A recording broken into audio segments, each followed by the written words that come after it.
Hello friends, मुझे कई viewer के कमेंट आ रहे हैं जिसमें काफ़ी सारे सवाल पूछे जा रहे हैं, खासकर फ्रेशर लोग के द्वारा जिनको कुछ भी मालूम नहीं होता है और इस फील्ड में आने के लिए बिल्कुल नए होते हैं। इनमें से कुछ व्यूअर के पूछे गए सवाल हैं। हो सकता है कि आपका भी कोई सवाल हो जो इससे मैच हो जाए। तो आज की वीडियो बहुत ही खास होने वाली है, इसलिए वीडियो को बिना स्किप किए हुए पूरा देखें। सबसे पहला जो सवाल है कि कैसे मालूम करें कि कहाँ कहाँ और कब कब इंटरव्यू है। तो इसका आंसर है फ्रेंड्स, जहाँ तक इंटरव्यू के बारे में पता करने का सवाल है तो आजकल आप ये आसानी से जान सकते हैं। शायद आपको पता हो कि मुंबई के अंदर इंग्लिश में एक न्यूज़पेपर निकलता है जो असाइनमेंट अब्रॉड टाइम्स के नाम से निकलता है, और ये न्यूज़पेपर सप्ताह में 2 दिन बुधवार और शनिवार को ही निकलता है। इस न्यूज़पेपर में विदेश जाने के लिए सभी तरह के जॉब कैटेगरी की वैकेंसी दी गई रहती है।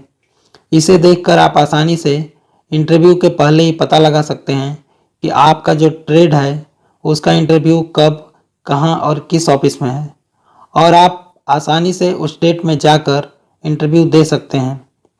अब आपको इस न्यूज़पेपर के लिए इधर उधर भटकने की ज़रूरत नहीं है। इसी चैनल पर आपको वेडनेसडे यानी बुधवार और सैटरडे यानी कि शनिवार को वीडियो मिल जाएगी। अगर अभी तक आपने इस पाइपिंग ज्ञान चैनल को सब्सक्राइब नहीं किया है तो वीडियो का नोटिफिकेशन पाने के लिए चैनल को जल्द ही सब्सक्राइब कर लें। दोस्तों, यदि आप भी विदेश जाने के लिए परेशान हैं और आपको भी कुछ समझ नहीं आ रहा है कि क्या करें, तो आप अपनी समस्या के समाधान के लिए कॉल बुक करके हमसे डायरेक्ट बात कर सकते हैं और किसी एजेंट के फ्रॉड से बच सकते हैं। डिस्क्रिप्शन में टेलीग्राम का लिंक दिया गया है, आप उस पर अपना मोबाइल नंबर लिखकर मैसेज कर सकते हैं। हम आपसे खुद ही संपर्क करेंगे। अगला सवाल है कि विदेश जॉब के लिए अप्लाई कैसे करें। तो इसका आंसर है फ्रेंड्स, विदेश जॉब के लिए अप्लाई करने के कई तरीके हैं। अब ये आपके ऊपर है कि आप किस तरह से अप्लाई करते हैं। आप घर से भी ईमेल के जरिए अपना बायोडाटा कंसल्टेंसी में भेज कर अप्लाई कर सकते हैं, और इंटरव्यू का डेट आने पर कंसल्टेंसी में जाकर अपना पासपोर्ट जमा कर इंटरव्यू दे सकते हैं। या फिर पोस्ट ऑफिस के जरिए भी आप अपना बायोडाटा कंसल्टेंसी में भेजकर अप्लाई कर सकते हैं, और इंटरव्यू का डेट आने पर कंसल्टेंसी में जाकर अपना पासपोर्ट जमा कर इंटरव्यू दे सकते हैं। या आप स्वयं कंसल्टेंसी में जाकर अपना बायोडाटा और पासपोर्ट जमा कर इंटरव्यू दे सकते हैं। अगर आपको बायोडाटा बनाना नहीं आता तो बायोडाटा के ऊपर ऑलरेडी मैंने ये वीडियो बनाई हुई है। डिस्क्रिप्शन में इस वीडियो का लिंक दिया गया है, आप इसे देखकर बायोडाटा बनाना सीख सकते हैं। अगला सवाल है कि इंटरव्यू के लिए कंसल्टेंसी वाले बायोडाटा के साथ साथ पासपोर्ट भी जमा करवा लेते हैं, तो इसमें कोई परेशानी वाली बात तो नहीं है। तो फ्रेंड्स, इसका आंसर है कि इसमें परेशानी वाली कोई बात नहीं है, क्योंकि जब आप इंटरव्यू के लिए कोई भी कंसल्टेंसी में अपना बायोडाटा जमा करते हैं तो बायोडाटा के साथ साथ आपका पासपोर्ट भी जमा कर लिया जाता है। इसका पहला कारण यह है कि आपका पासपोर्ट आपके आइडेंटिटी के रूप में काम करता है। इससे क्लाइंट को आपके बारे में सही सही जानकारी मिल जाती है। वह आपके पासपोर्ट से आपके बायोडाटा को मैच करता है और आपको जज करता है। इसका दूसरा कारण यह है कि अगर आप फ्रेशर हैं और आप कभी विदेश में काम नहीं किया है, लेकिन आप फर्जी सर्टिफिकेट बनाकर भी क्लाइंट को संतुष्ट करना चाहते हैं कि आपने विदेश में काम किया है, तो क्लाइंट आपके पासपोर्ट को देखते ही आपको पकड़ लेता है कि आपने कभी विदेश में काम नहीं किया है।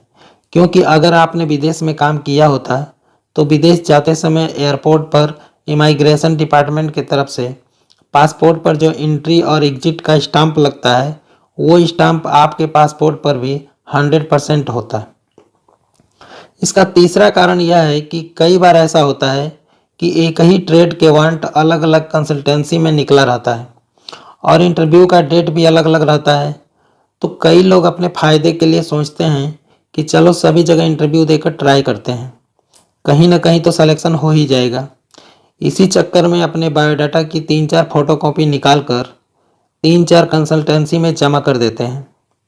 लेकिन किसी पहले कंसल्टेंसी में जब इंटरव्यू के समय जब क्लाइंट उनका नाम पुकारता है तो वे किसी दूसरे कंसल्टेंसी में इंटरव्यू का इंतज़ार कर रहे होते हैं, क्योंकि उनका एक बायोडाटा दूसरे कंसल्टेंसी में भी जमा होता है।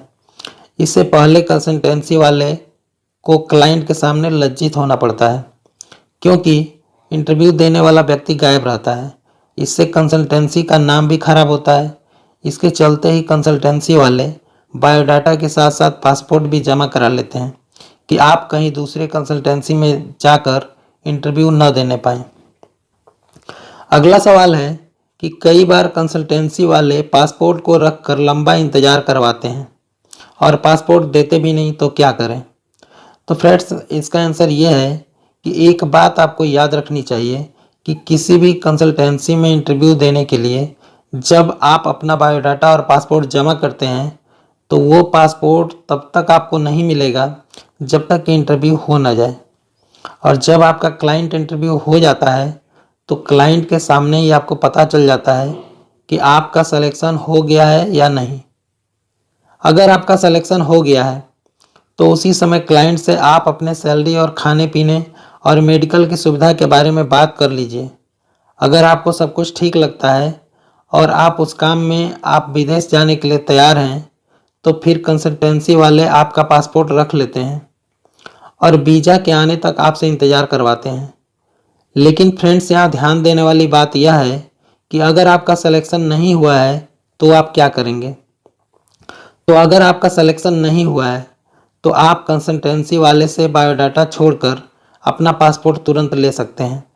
याद रहे, कोई भी कंसल्टेंसी वाला आपका जमा किया हुआ बायोडाटा वापस नहीं करता है, क्योंकि वह बायोडाटा की फ़ोटोकॉपी अपने रिकॉर्ड के लिए रखता है। इसलिए उसके लिए चिंता करने की ज़रूरत नहीं है। और हाँ, कंसल्टेंसी वाले को आपका पासपोर्ट तुरंत ही लौटाना पड़ेगा। लेकिन कभी कभी कंसल्टेंसी वाले आसानी से पासपोर्ट नहीं लौटाते, वो आपको लालच देकर भरमाते हैं।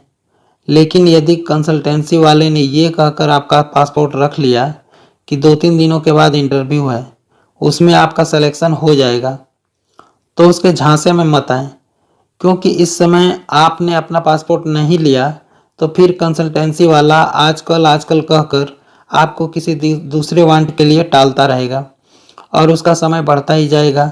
इसलिए सिलेक्शन नहीं होने पर उसी दिन अपना पासपोर्ट वापस ले लें, क्योंकि ये बात याद रखिए कि बिना पासपोर्ट के आप कहीं भी दूसरे कंसल्टेंसी में चाह कर भी इंटरव्यू नहीं दे पाएंगे और एक ही जगह बंद कर रह जाएंगे।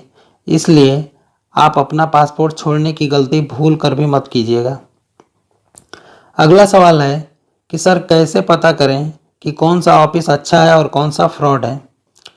तो इसका आंसर है कि फ्रेंड्स, इसके लिए आप किसी भी कंसल्टेंसी का रजिस्ट्रेशन को ध्यान से देखें कि ये कंसल्टेंसी कहाँ से कब की रजिस्टर्ड है। इससे आपको पूरा तो नहीं, लेकिन थोड़ा बहुत हेल्प मिलेगा। लेकिन जिस कंसल्टेंसी का रजिस्ट्रेशन नहीं है, उसमें कितना भी अच्छा वांट हो, वो आपको कितनी भी अच्छी सैलरी ऑफर करे, याद रहे आपको उसके चंगुल में फंसना नहीं है। अगला सवाल है कि सर, एजेंट के जरिए बाहर जाना क्या ठीक रहेगा? तो इसका आंसर है कि इसके बारे में कुछ कह पाना ठीक नहीं है। कहते हैं कि विश्वास पर दुनिया कायम है। विश्वास पर आज भी ज़्यादातर लोग एजेंट के जरिए ही बाहर जाते हैं। अब ये एजेंट के ऊपर निर्भर करता है कि वो आपका काम आसानी से कर देता है या आपको धोखा देता है। लेकिन अगर एजेंट आपका जान पहचान वाला है तो ठीक है, लेकिन अक्सर देखा गया है कि जो हमारे करीबी या जान पहचान वाले लोग होते हैं, ज़्यादातर वही धोखा देते हैं। तो इससे आप खुद ही विचार कर सकते हैं। अगला सवाल है कि लॉन्ग जॉब और शॉर्ट डाउन जॉब में कौन सा जॉब अच्छा होता है? तो इसका आंसर है कि दोनों ही जॉब अपने अपने जगह पर सही है, क्योंकि दोनों ही कामों में रिस्क है। लेकिन शॉर्ट डाउन काम में ज़रूरत से ज़्यादा ही रिस्क है, क्योंकि ये रिपेयरिंग का काम होता है। लेकिन लॉन्ग जॉब में नया काम होता है, इसमें इनकम फिक्स होता है, क्योंकि ओवर टाइम ज़्यादा चलता नहीं है। लेकिन शट डाउन जॉब में ओवर टाइम काफ़ी चलता है, इसलिए कम समय में ज़्यादा पैसा कमाने का मौका मिलता है, क्योंकि काम को जितना जल्दी हो सके ख़त्म करना होता है। लेकिन लॉन्ग जॉब में जाने में पैसा ज़्यादा भरना होता है, जबकि शट डाउन जॉब में जाने के लिए वीज़ा फ्री मिलता है। इसलिए कंसल्टेंसी में पैसा भी बहुत कम ही भरना पड़ता है और कई बार तो कंपनी फ्री में ही ले जाती है। कारण शट डाउन जॉब 2-3 महीने या ज़्यादा से ज़्यादा 6 महीने तक चलता है। इसलिए कम समय में ज़्यादा से ज़्यादा पैसा कमाने का अवसर मिलता है। तो दोस्तों आई होप कि ये वीडियो आपको काफ़ी पसंद आया होगा। अगर वीडियो पसंद आया है तो इसे लाइक कीजिए, अपने दोस्तों के साथ शेयर कीजिए, और अगर आपके मन में कोई सवाल है तो कमेंट में लिखकर पूछ सकते हैं। अगर आप हमारे चैनल पर नए हैं और हमारे चैनल को सब्सक्राइब नहीं किया है तो हमारे चैनल को सब्सक्राइब कर बेल आइकॉन प्रेस कर लीजिए, ताकि हमारी नई वीडियो की नोटिफिकेशन आपको मिलती रहे सबसे पहले। तो मिलते हैं अगले वीडियो में, तब तक के लिए खुश रहिए, मुस्कुराते रहिए।